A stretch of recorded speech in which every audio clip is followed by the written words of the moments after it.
Vamos a leer Romanos capítulo 1, versículo 1 solamente, que es de donde vamos a extraer la enseñanza en esta ocasión. Romanos capítulo 1, versículo 1 dice: Pablo, siervo de Jesucristo, llamado a ser apóstol, apartado para el evangelio de Dios. Romanos capítulo 1, versículo 1. En esta ocasión vamos a estar considerando el tema un esclavo llamado y apartado. Un esclavo llamado y apartado. La carta a los romanos fue escrita por el apóstol Pablo entre los años 56 y 58 después de Cristo. Desde la ciudad de Corinto, mientras estaba realizando su tercer viaje de predicación, él compartió esta enseñanza con los santos en Roma. La Biblia nos dice que después de que Pablo fue salvo, pasó 3 años en Arabia, según Gálatas capítulo 1, versículos 17 al 18. Y durante este tiempo estudió los escritos del Antiguo Testamento y cómo hablaban acerca de Jesucristo. Cuando regresó a Jerusalén, vino con esta gran epístola ardiendo en su corazón. Vamos a acompañar a Pablo esta mañana en estos primeros versículos mientras él habla de su persona, de sus credenciales con los miembros de la iglesia en Roma. Mientras Pablo habla de sí mismo y de su ministerio, también arroja algo de luz sobre nuestra misión a medida que avanzamos en este mundo. Esta es la introducción más larga a cualquiera de las epístolas del Nuevo Testamento. También es el más rico en contenido teológico. Vamos a pasar entonces unos minutos mientras consideramos algunas lecciones de la vida de Pablo como esclavo, llamado y apartado. En primer lugar, vemos ahí en el versículo 8 acerca de la condición o los hechos en la vida de Pablo. Dice ahí Romanos capítulo 1 en el versículo 1, Pablo, siervo de Jesucristo. En estas palabras encontramos la condición de Pablo. ¿Cuál era su condición? Cuando Pablo comienza sus comentarios a los cristianos romanos, no comienza a jactarse de su cargo. No habla de un apóstol en primer lugar. Comienza proclamándose a sí mismo como siervo. Ese es el primer término, siervo de Jesucristo. La palabra siervo significa un esclavo. Eso nos recuerda de la ley del esclavo del Antiguo Testamento, donde un esclavo podía negar su libertad y podía optar por quedarse con su amo para siempre, como lo dice Éxodo capítulo 21, versículos 1 al 6. Esta era una especie de esclavitud voluntaria. En lugar de exaltarse Pablo ante los hermanos, optó por humillarse. Y ese era el secreto de la grandeza del apóstol Pablo. Él sabía que como esclavo no tenía derechos personales. Su vida le fue dictada por el amo. Estaba totalmente entregado a la voluntad de Dios. Por eso no hay duda de que el Señor usó al apóstol Pablo de una manera extraordinaria. Y mis hermanos, allí tenemos la primera lección para nosotros. Esta es una lección que el cristiano moderno necesita aprender en nuestro tiempo.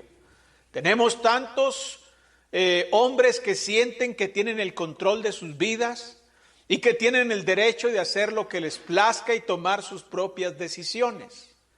Andan por el mundo como si no le perteneciesen a nadie.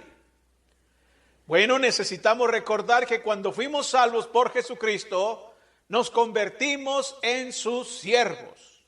Él nos compró y ahora nos posee por completo. Miren lo que dice 1 Corintios capítulo 6, versículos 19 al 20. Aquí el apóstol está hablando acerca de nosotros. Dice ahí el apóstol Pablo, 1 Corintios capítulo 6, versículos 19 y 20. Dice ahí el apóstol Pablo sobre nuestra condición. ¿O ignoráis que vuestro cuerpo es templo del Espíritu Santo, el cual está en vosotros, el cual tenéis de Dios y que no sois vuestros? Porque habéis sido comprados por precio. Glorificad pues a Dios en vuestro cuerpo y en vuestro espíritu, los cuales son de Dios. Esta imagen de la esclavitud era cosa común para los lectores del apóstol Pablo. Cada uno de ellos podía entender todo el significado de la palabra, cosa que nosotros no logramos entender por completo. Sí sabemos lo que es un esclavo, pero no comprendemos todas y cada una de las implicaciones que el término contiene. No lo conocemos por experiencia, hermanos. Nadie de nosotros ha visto jamás un esclavo en persona. Nadie de nosotros ha padecido jamás la esclavitud. Por lo tanto, tomemos un momento para meditar sobre la esclavitud desde el punto de vista del apóstol Pablo. Permitamos que el Señor nos hable y nos enseñe lo que eso significa para nosotros. En primer lugar, el esclavo era propiedad total del amo. Eso es lo primero que indica la palabra siervo. El esclavo era propiedad total del amo. En un sentido espiritual, Jesús vio la miserable condición en la que nos encontrábamos y nos compró para sí mismo. Él nos hizo su total propiedad. ¿Sabe por qué somos cristianos? Porque es lo que significa la palabra cristiano, propiedad de Cristo. Eso es lo que significa. Entonces, como esclavos, somos propiedad total del amo. En segundo lugar, el esclavo existía para su amo. No tenía otra razón para su existencia. No tenía derechos propios. Los únicos derechos que existían para él eran los que el amo tenía sobre su vida y sobre su cuerpo. Toda decisión, toda planeación, todo propósito era el propósito, la planeación y la decisión que el amo tenía. El esclavo existía para su amo. En tercer lugar, el esclavo existía para servir a su amo.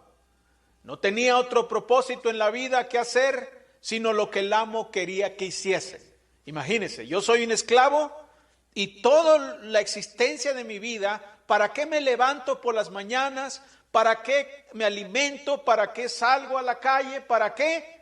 Para servir al amo. Eso era todo, esa era toda su existencia. Debía estar a disposición del amo a cualquier hora del día o a cualquier hora de la noche.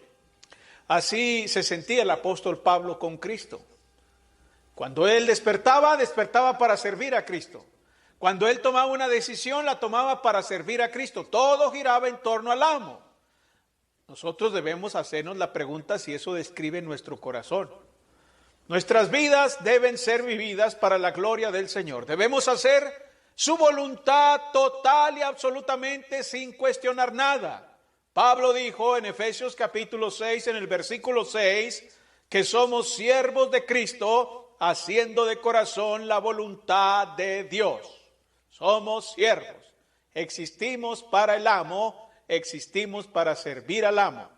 En cuarto lugar, la voluntad del esclavo, fíjese bien, la voluntad del esclavo pertenecía exclusivamente a su amo.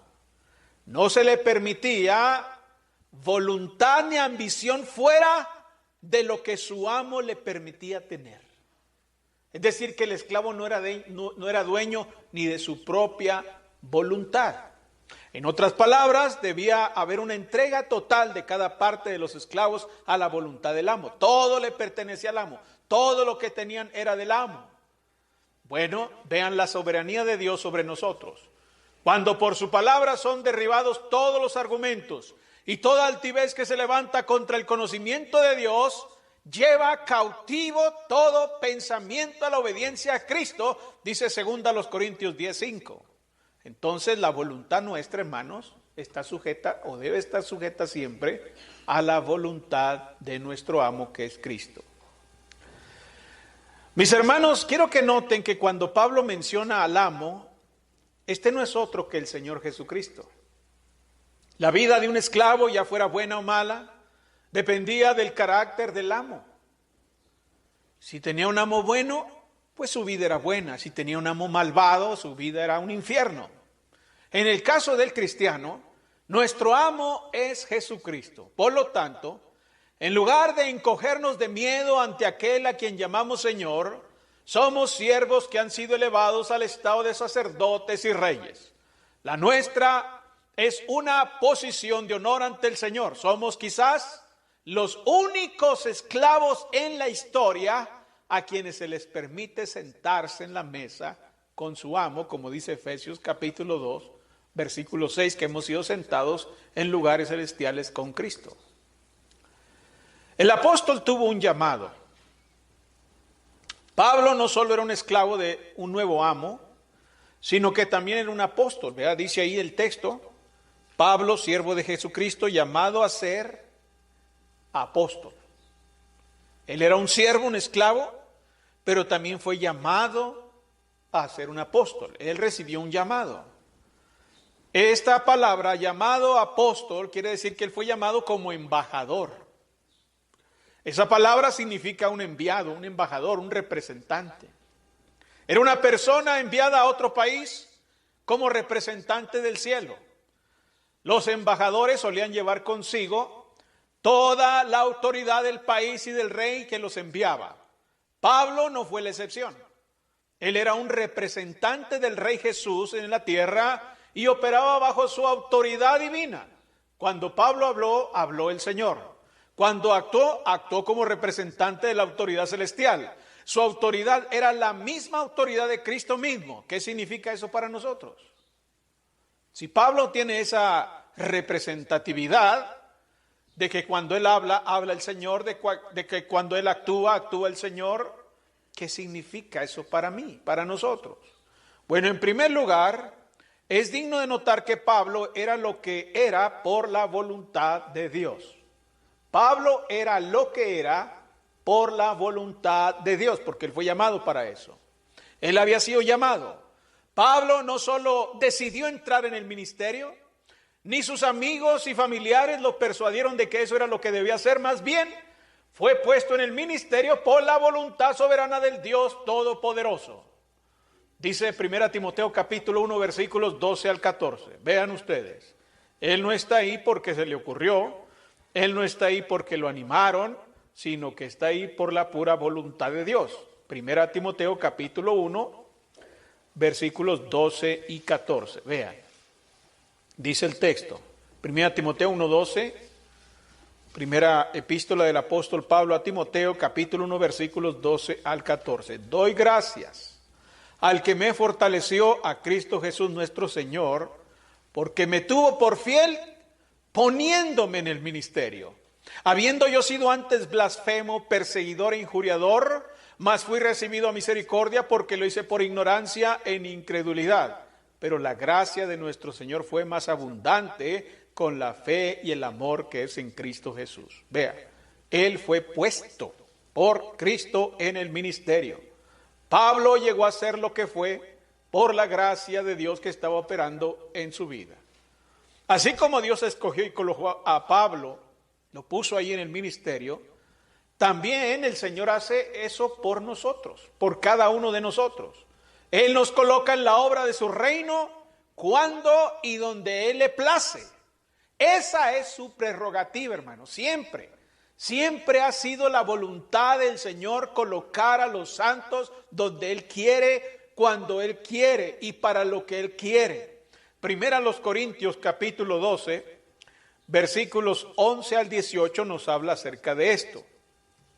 Dice ahí la palabra de Dios en Primera a los Corintios capítulo 12, Primera a los Corintios capítulo 12, versículos 11 y 18, dice la palabra de Dios. Pero todas estas cosas las hace uno y el mismo Espíritu, ¿qué cosa? Repartiendo a cada uno en particular, y luego fíjese lo que dice al final, como Él quiere. Luego dice en el versículo 18, dice ahí la Escritura, mas ahora Dios ha colocado los miembros, cada uno de ellos en el cuerpo, como Él quiso. ¿Ven? Entonces nosotros tenemos una función aquí que quizás no estamos desempeñando por negligencia o por alguna otra razón contraria a la de Dios, pero Él nos ha colocado en el cuerpo como miembros para determinadas funciones. Toca a nosotros desempeñar esas funciones fielmente, hermanos. Así como Pablo tuvo la misericordia y la gracia de Dios para ser puesto en el ministerio, así cada uno de nosotros, por la gracia de Dios, ha sido puesto en el cuerpo para una función. Se requiere nuestra fidelidad, nuestro amor por la obra para poder funcionar adecuadamente en el cuerpo. Si eso no sucede, si usted está aquí en el cuerpo sin ninguna función, ahí nomás que pase el tiempo, eso no es lo que Dios tenía en mente, eso no es lo que Dios tiene en mente. En segundo lugar, Dios hace útil lo que no es útil. Cuando Dios llamó a Pablo para el ministerio y lo puso en el ministerio, significa que Dios hace útil lo que no es útil. O en otras palabras, Dios hace lo inútil, lo hace útil. 1 Timoteo 1:15. Dice el apóstol Pablo, 1 Timoteo capítulo 1 en el versículo 15. Dice Pablo ahí, 1 Timoteo 1:15, palabra fiel y digna de ser recibida por todos, que Cristo Jesús vino al mundo para salvar a los pecadores, y lo dice él enseguida, de los cuales yo soy el primero. No el primero en ser salvo, sino el primer pecador. Pablo se considera a sí mismo como el peor pecador de todos. Si existiese una lista donde hubiese este es más pecador que este, el apóstol Pablo lo que está diciendo aquí es que él va en primer lugar. Yo voy en primer lugar, dice Pablo. Yo soy el primero de todos los pecadores, pero dice que la gracia de nuestro Señor fue más abundante que la culpa del pecado que hay en la vida del ser humano. Esto quiere decir que Dios hace útil lo que no es útil. Si Dios pudo tomar a un influyente enemigo de su obra, porque Pablo era enemigo de la obra de Cristo, Pablo era enemigo de Dios, hermanos, Pablo estaba en contra de Cristo, y si Dios pudo tomar a un influyente enemigo de su obra para convertirlo en un gran propagador de su gracia, entonces no cabe duda que puede transformarnos y convertirnos en personas útiles para su obra. ¿Qué se requiere? Que nos sometamos a su voluntad, eso es lo que se requiere. Nunca debemos permitir que la carne o cualquier otra persona nos diga que Dios no puede usar nuestras vidas para su honra y su gloria. Él nos salvó por su gracia y nos salvó con un propósito. Nos salvó con un propósito para su gloria. Él ha preparado de antemano una gran variedad de lugares de servicio para nosotros y nos colocará en uno si solamente nos sometemos a su voluntad. En tercer lugar, Pablo fue llamado como apóstol. Eso significa que nosotros no somos apóstoles, pero siempre seremos representantes del cielo aquí en la tierra. No somos apóstoles, pero siempre seremos representantes del cielo aquí en la tierra. Dios nos ha comisionado para que seamos sus portavoces ante un mundo perdido y moribundo. Nos ha dado la luz suficiente para guiar a un mundo extraviado y en tinieblas. De hecho, la Biblia nos dice claramente que somos nosotros los cristianos las mismas palabras de Dios escritas para hablar a los pueblos del mundo. Usted es una carta de Dios al mundo. Mire, Dios utiliza su vida como una carta para el mundo. Dice la Biblia en 2 Corintios capítulo 3, versículos 2 y 3. Vean ustedes, 2 Corintios capítulo 3, versículos 2 y 3. Vean lo que dice ahí sobre nosotros, sobre los cristianos, sobre los santos, sobre los miembros de la iglesia. 2 Corintios 3, 2 y 3 dice, nuestras cartas sois vosotros, ¿ven? Los miembros de la iglesia, escritas en nuestros corazones, conocidas y leídas por todos los hombres, siendo manifiesto que sois carta de Cristo expedida por nosotros, escrita no con tinta, sino con el Espíritu de Dios vivo, no en tablas de piedra, sino en las tablas de la carne del corazón. ¿Ven? Ahí está. No somos apóstoles, pero sí somos representantes del cielo en la tierra. Somos cartas para el mundo. Decimos algo al mundo.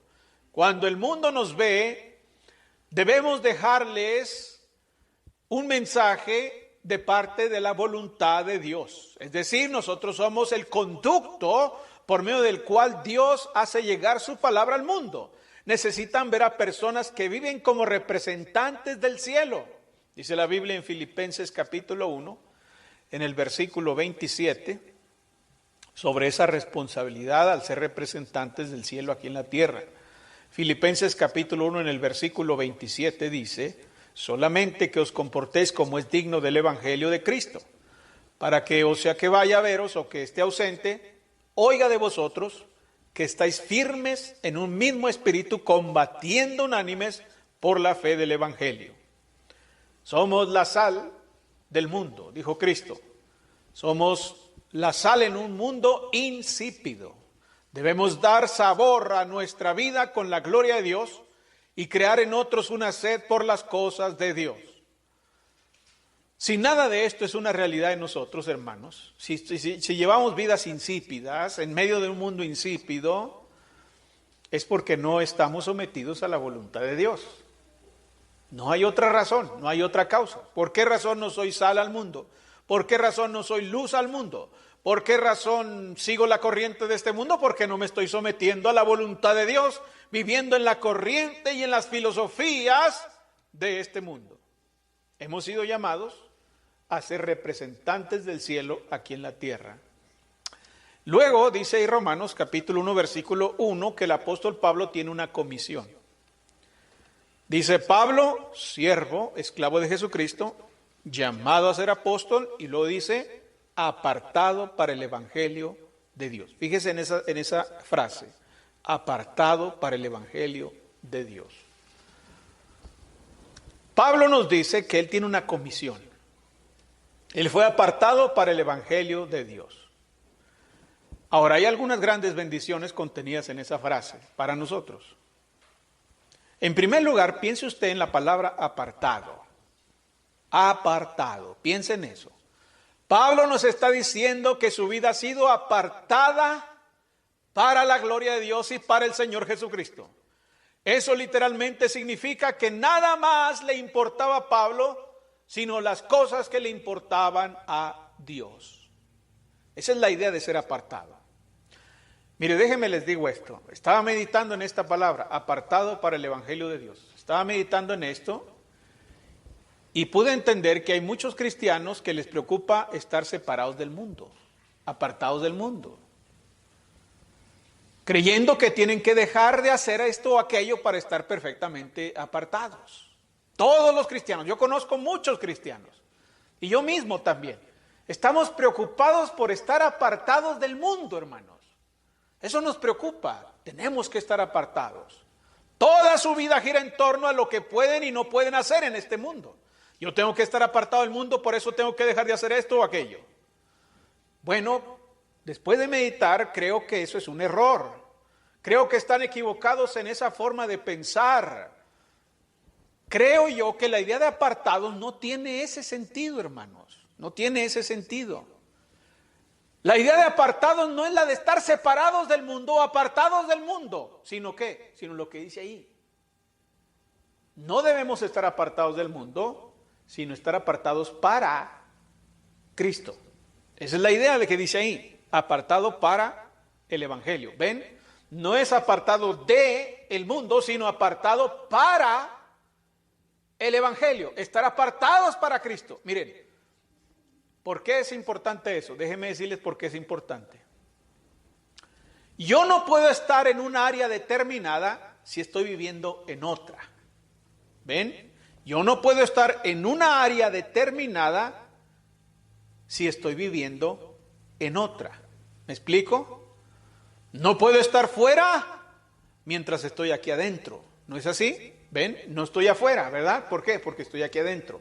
No puedo estar allá porque estoy aquí. ¿Entienden eso? La idea no es apartarnos del mundo primero, sino apartarnos primero para Cristo. Esa es la idea. Cuando estamos apartados para Cristo, entonces no será nada difícil estar apartados del mundo. Porque cuando estoy en un lugar, no puedo estar en otro al mismo tiempo. Cuando primero yo me aparto para Cristo, naturalmente voy a estar apartado del mundo, pero será algo natural. Será algo natural, será el efecto de estar apartado para Cristo, mis hermanos. Cuando estamos apartados para Cristo, no es difícil apartarse del mundo. Por eso se fracasa. Quien no entiende eso, fracasa cuando quiere estar apartado del mundo sin estar apartado para Cristo primero. Entiendan eso. Yo no puedo estar apartado del mundo si no estoy apartado para Cristo primero. No se puede. Y sí, a lo mejor usted hace grandes esfuerzos por apartarse del mundo, pero si no está apartado para Cristo, no va a poder apartarse del mundo. No va a poder. No va a poder, hermanos. Va a fracasar en el intento, va a fracasar en todos sus esfuerzos. El que pretende apartarse del mundo sin estar apartado para Cristo, se convierte, ¿saben qué cosa? En una persona religiosa que siempre se va a conformar con tener un pie en el mundo y un pie en la iglesia. Siempre. Va a fracasar. ¿Por qué? Porque no está apartada para Cristo. No se puede, hermanos. Se engañan a sí mismos. Les será fácil hacer algunas cosas que Dios le manda, pero jamás podrá hacer la voluntad de Dios en su totalidad. No va a poder, porque no está apartada para Cristo. Está apartado del mundo, sí, estoy apartado del mundo, pero no estoy apartado para Cristo, y si no estoy apartado para Cristo, si no estoy en Cristo, va a ser muy difícil que deje el mundo. Si realmente quiero estar apartado del mundo, eso es lo que Dios quiere, que nos apartemos del mundo. Entonces el secreto está en dedicar totalmente mi vida al Señor Jesucristo. Si vivo para agradarle, no tendré problema en dejar las cosas del mundo. Pero cuando yo no estoy apartado para Cristo, cuando yo no tengo en mi mente, en mi corazón, la intención de agradar al Señor en todo, entonces va a haber cosas que no voy a poder dejar en el mundo. La palabra traducida como apartado es del griego aforizo, que significa literalmente señalar mediante límites. Es lo que significa aforizo. Señalar mediante límites, como quien señala un horizonte. Todo esto es tuyo, ¿hasta dónde? Hasta donde llega el árbol. Forizo. Señalar mediante límites. Esto nos dice, hermanos, que los horizontes de Pablo habían cambiado. Antes se dirigía hacia un infierno religioso viviendo una vida de legalismo y rebelión contra Cristo. Ahora su vida ha cambiado de dirección yendo hacia un nuevo horizonte. La suya es una vida radicalmente diferente. Hay un parteaguas en la historia de Pablo ahora que está apartado, ahora que tiene nuevos límites. Así es con cada hijo de Dios que está en el mundo hoy. Hemos sido cambiados para siempre. Nos dirigíamos hacia un nuevo horizonte cuando obedecimos el Evangelio, y eso tiene que continuar. Antes nuestro destino era una eternidad en el infierno. Ahora hemos sido salvados y nos dirigimos al cielo para estar con el Señor para siempre. Antes nuestras vidas estaban llenas de pecado y rebelión contra la voluntad de Dios. Ahora hemos sido llamados como embajadores del reino de los cielos. Representamos a Dios en el mundo de hoy. Hoy tenemos nuevos límites, nueva ley, nueva filosofía, nueva visión. Una que es contraria a la ley o a la nueva filosofía o a las ideas que tiene el mundo. Son contrarias entre sí. Hay una confrontación de dos mundos. La vida nueva en Cristo y la vida antigua que teníamos sin Cristo.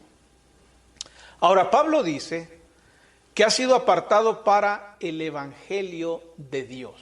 Esto es interesante.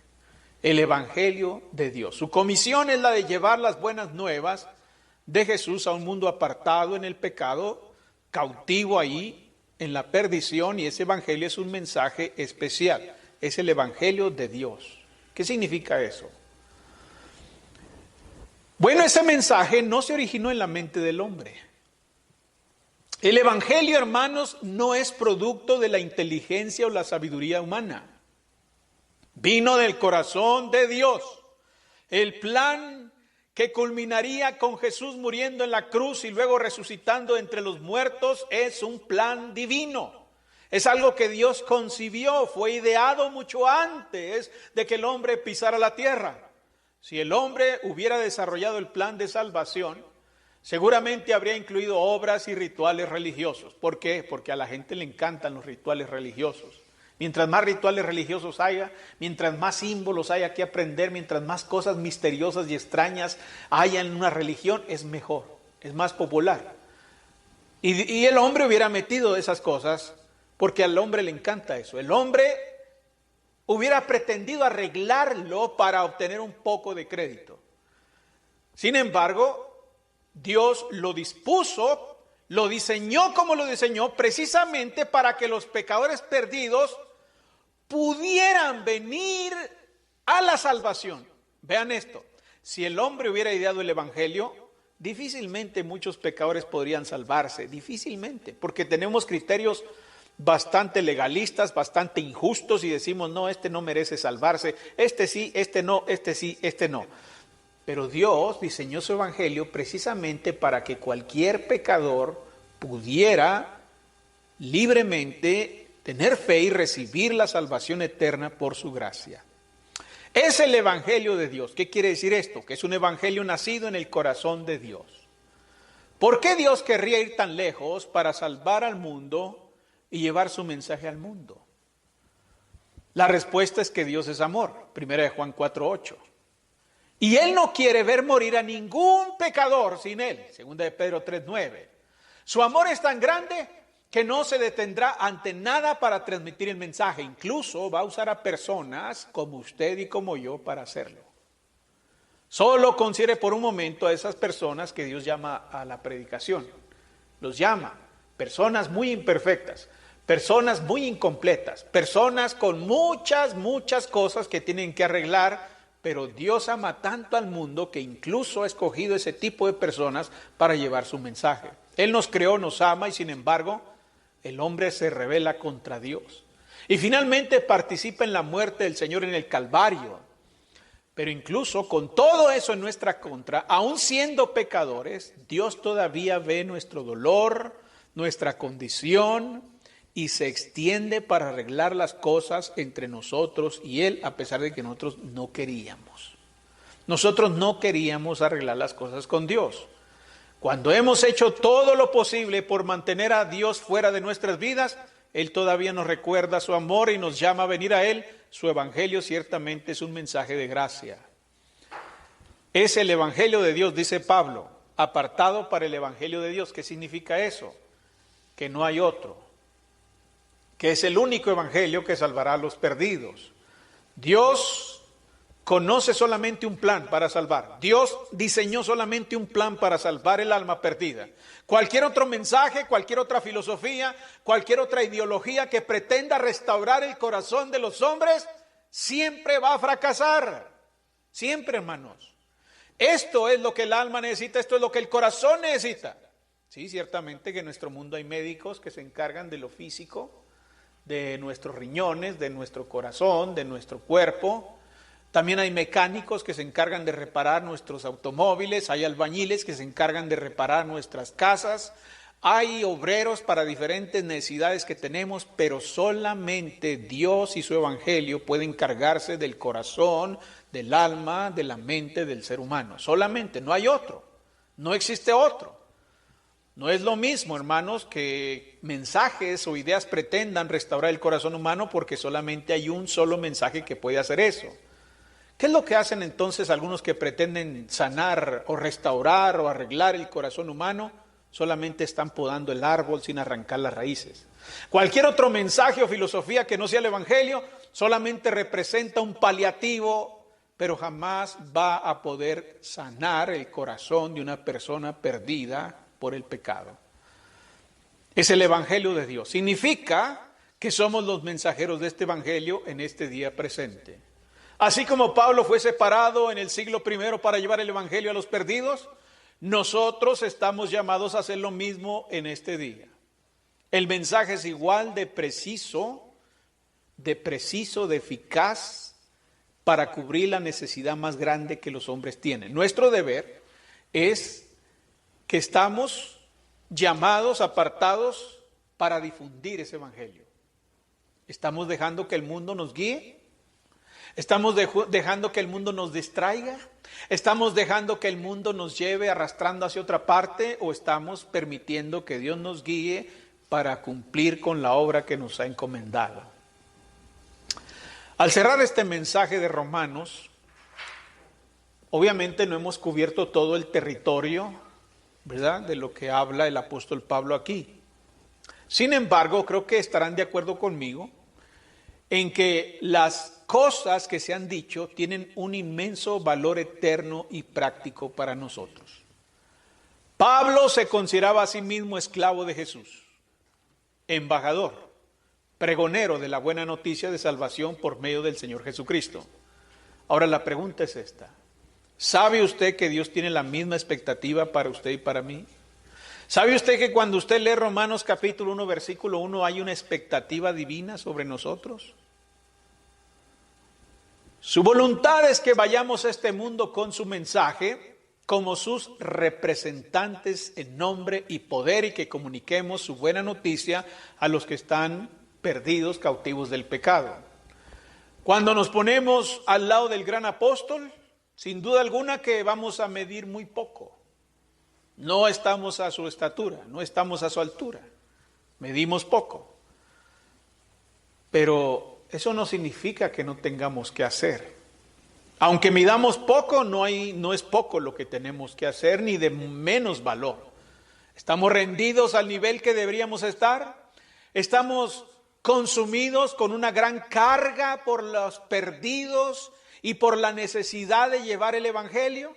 Bueno, esa es la expectativa de Dios aquí. Cuando Pablo se entera que él es un siervo, que ha sido llamado y que ha sido apartado para el evangelio, entonces nace una carga en su corazón por cumplir con esa encomienda. Así que, hermanos, si hemos permitido que el Señor trate con nuestros corazones esta mañana, y si hemos encontrado que hay algún obstáculo, alguna cosa que nos ha estorbado para cumplir con esta expectativa divina, pues hay que ir al Señor.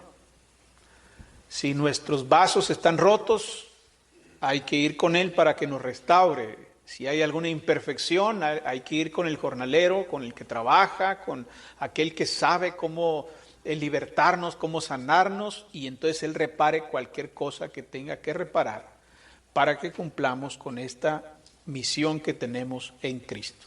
Puestos de pie entonces. Hay una iglesia preciosa que la Biblia describe así. Estimado oyente, ¿desea conocer más de la palabra de Dios? La Iglesia de Cristo en la Colonia Constituyentes le invita a sus actividades los domingos a las 10 de la mañana. Estamos ubicados en la calle Juan J. Méndez, número 7744 de la Colonia Constituyentes. En internet nos puede localizar en www.iglesiadecristoenjuarez.com. iglesiadecristoenjuarez.com. Estaremos esperando noticias suyas. Que el Señor le bendiga. Ven a la iglesia de Cristo, ven donde seas feliz. Otro sitio nunca encontrarás, cual la iglesia de Cristo el Señor.